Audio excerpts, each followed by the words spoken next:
So setting smart growth goals, what is that?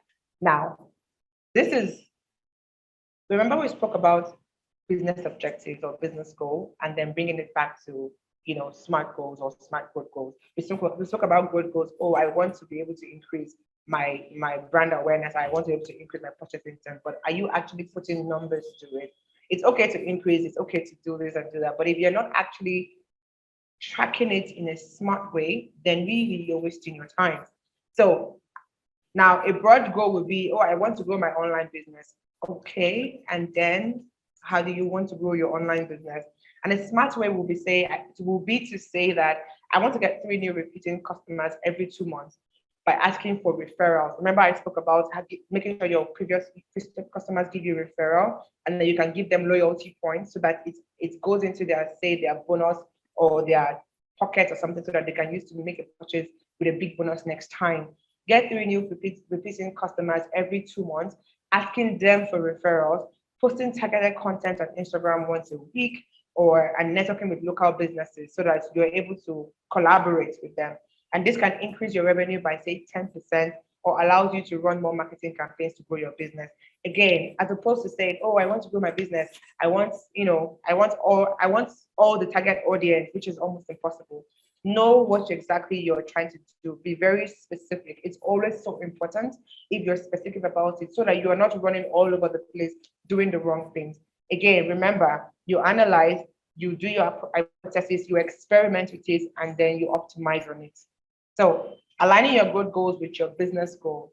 Now you set your business goal, which is, for example, I want to break even by the end of the year, meaning that I want to make the kind of money, not just on how much I buy, the things that I buy to resell. I don't want to make a loss.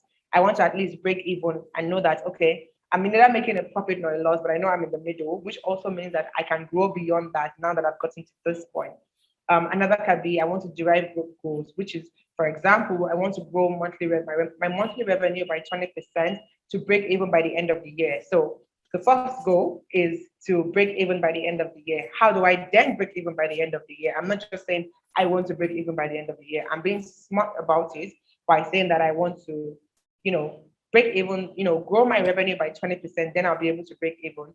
And then define what key results you need to put in place to be able to achieve those growth goals, which then is able to achieve your business growth.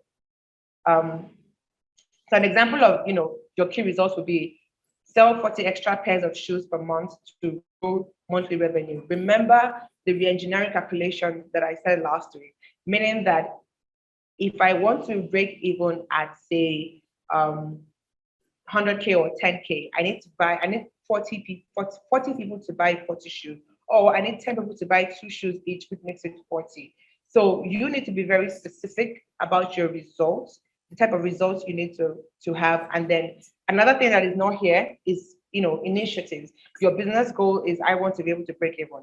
Your growth goal is that I want to be able to break even by 20%. Your key result of that is that I want to be able to sell 40 extra pairs of shoes than I would normally sell to be able to break even. And then your initiatives are, okay, I need to get referring customers. I need to be able to do more ad recall advertising. I need to run dynamic ads.